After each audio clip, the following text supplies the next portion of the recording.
If you want to be free, if you want to heal your relationship with God, with others, and yourself,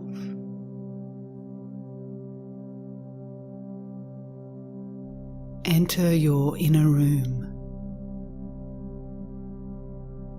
the office where the divine therapy takes place. Close the door so you don't run away.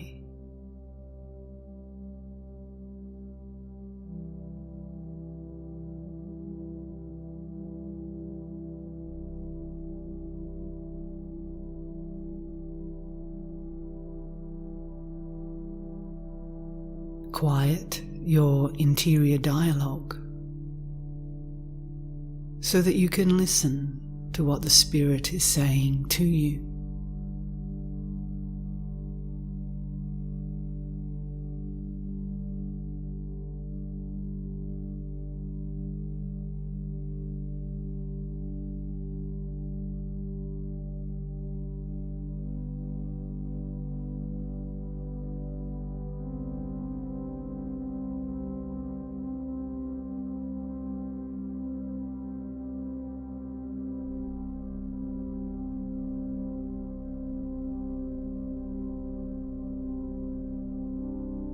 An enormous intelligence is guiding us through this process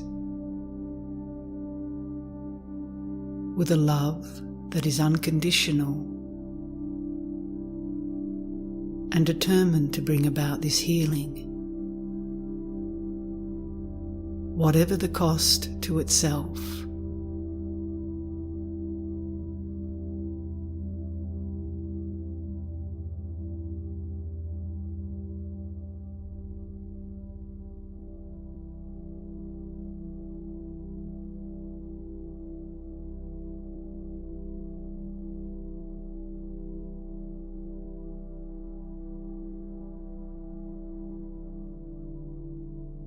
Gregory the Great expressed it as resting in God.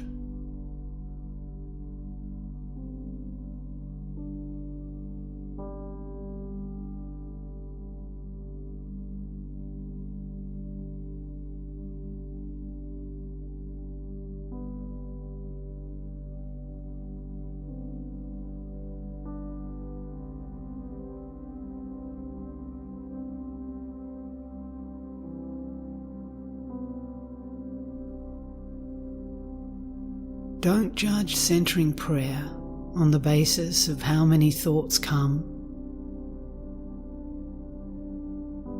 or how much peace you enjoy.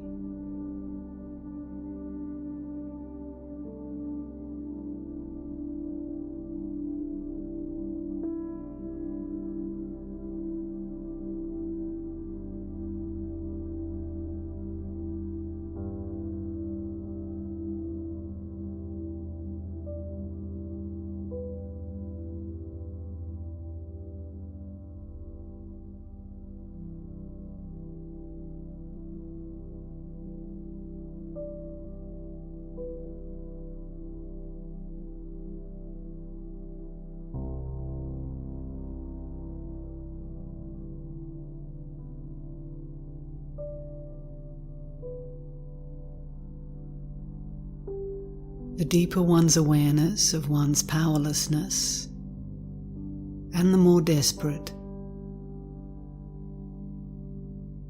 the more willing one is to reach out for help.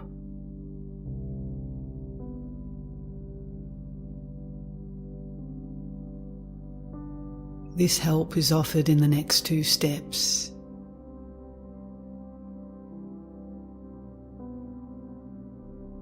You turn yourself over to a higher power who you believe can heal you and work with you in the long journey of dismantling the emotional programs for happiness.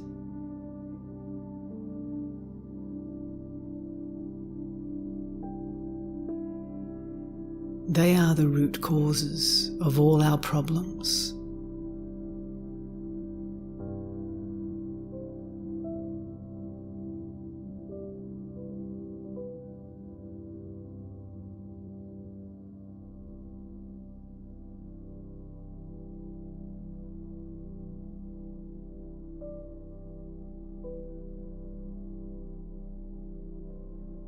How should we handle these afflictive emotions? By facing them, by feeling them,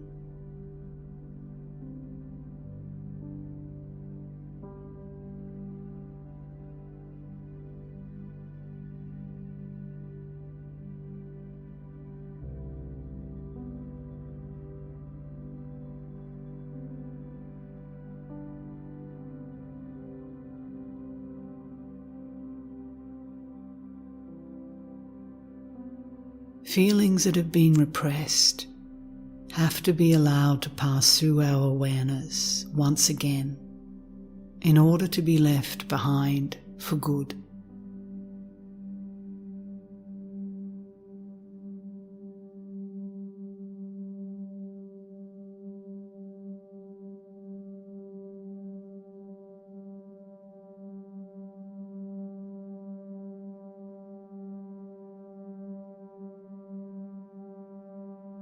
The radical healing is the acceptance of the situation, because in some way God is present there.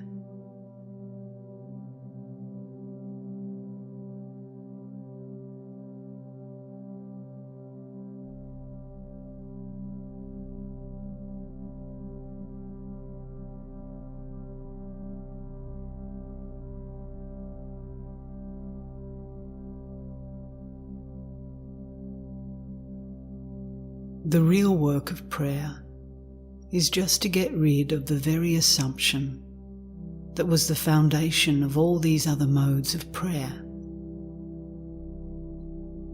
It is a matter of shifting the location of the sense of identity.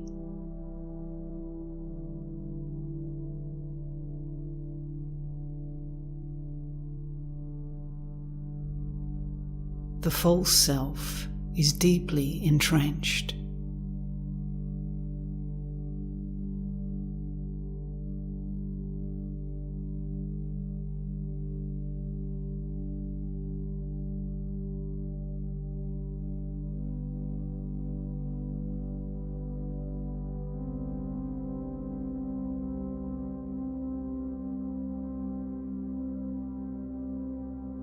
We have to accept that the word I does not have a fixed and clear and obvious referent.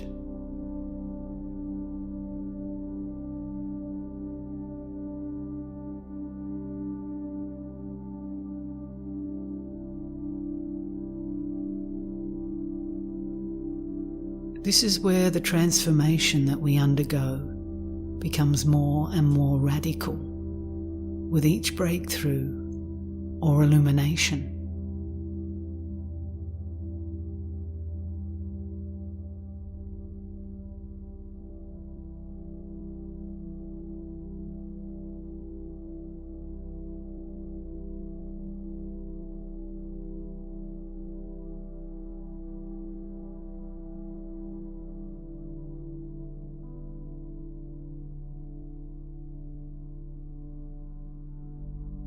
The contemplative journey, because it involves the purification of the unconscious, is not a magic carpet to bliss.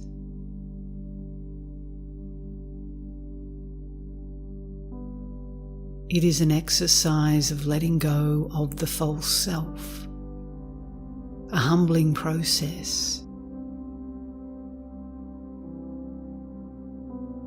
because it is the only self we know.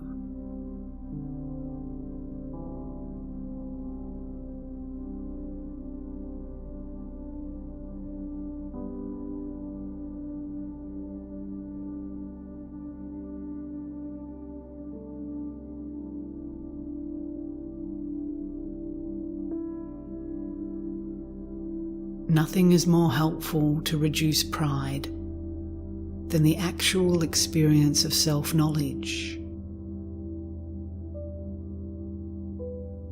If we are discouraged by it, we have misunderstood its meaning.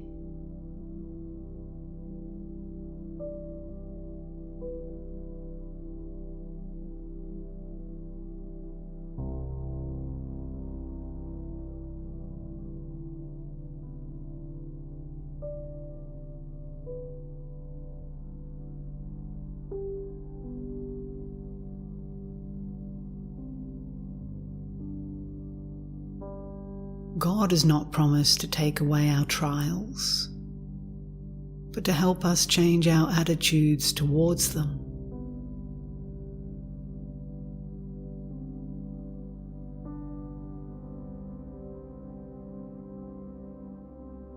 That is what holiness really is.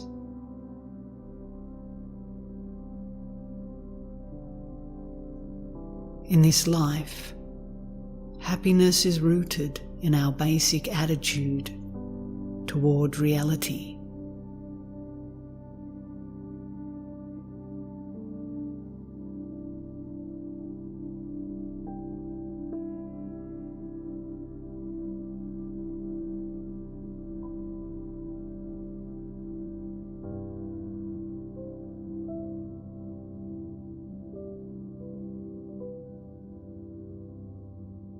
For human beings, the most daunting challenge is to become fully human.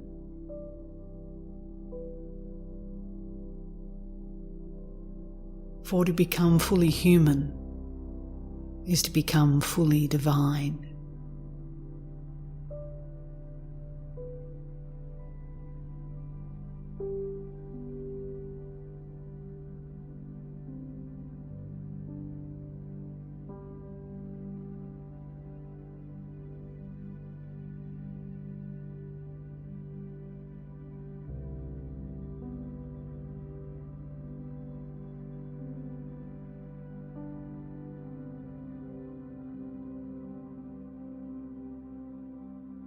The Spirit calls us to transformation of our inmost being,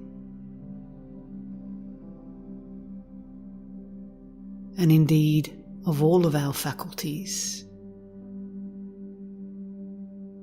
into the divine way of being and acting.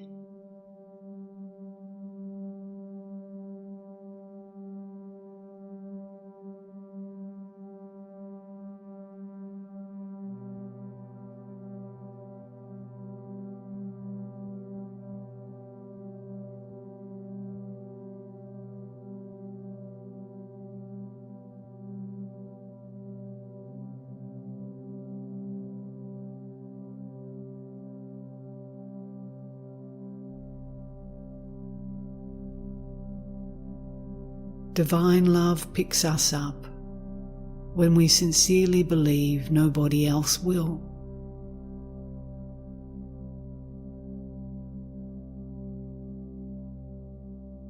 We then begin to experience freedom, peace, calm, equanimity, and liberation from cravings.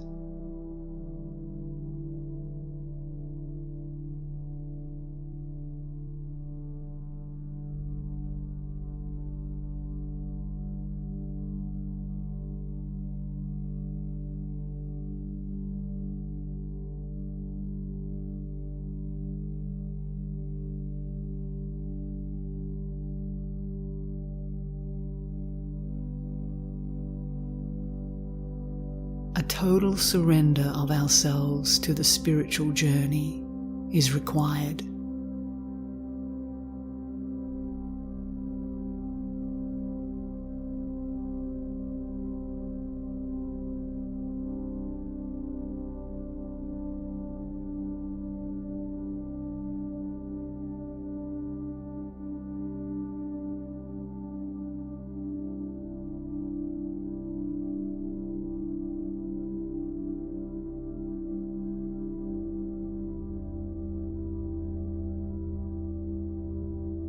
When the presence of God emerges from our inmost being into our faculties,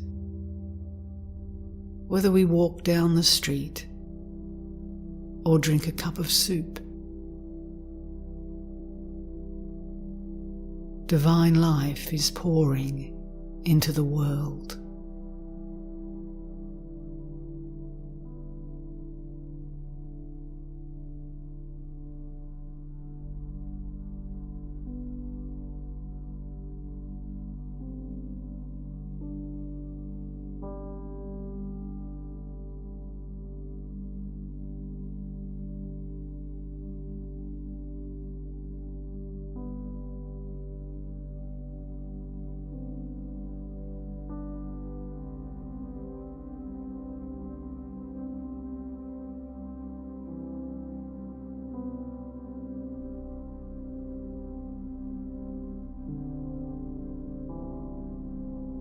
God will bring people and events into our lives, and whatever we may think about them, they are designed for the evolution of this divine life in us.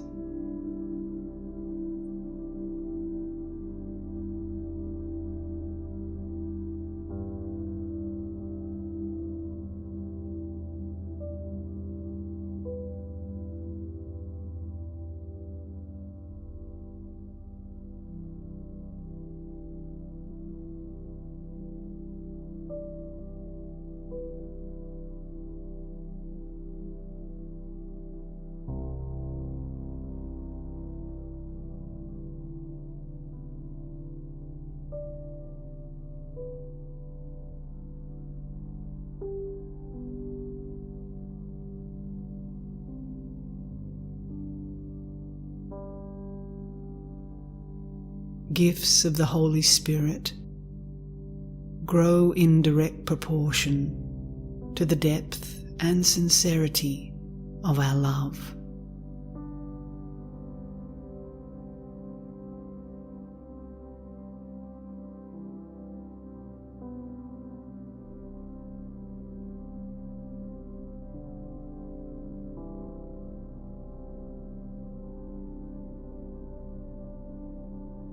To live in the presence of God on a continuous basis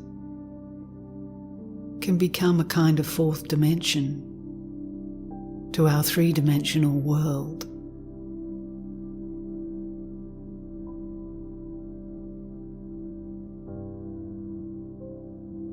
Forming an invisible but real background to everything that we do or that happens in our lives.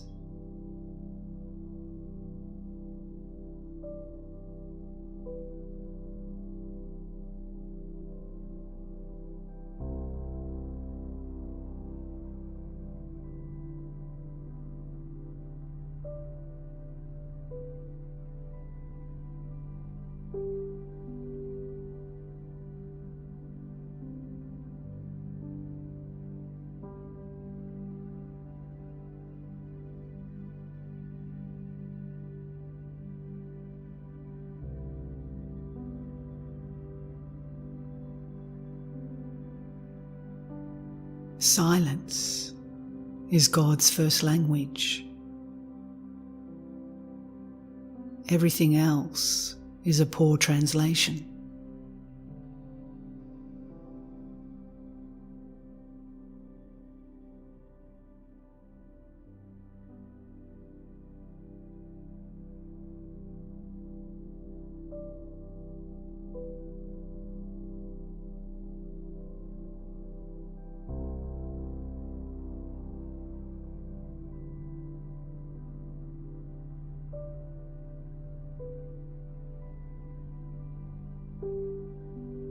Whatever we say about God is more unlike God than saying nothing.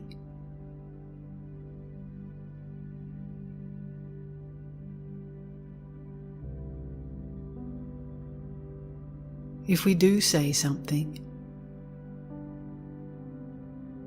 it can only be a pointer toward the mystery that can never be articulated in words.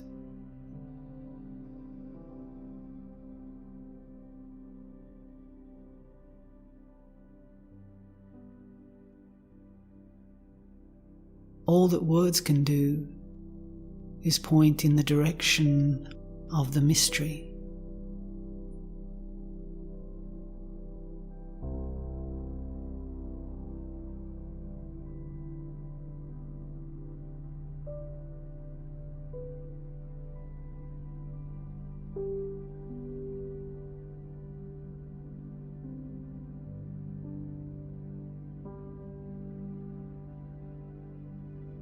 Let love alone speak.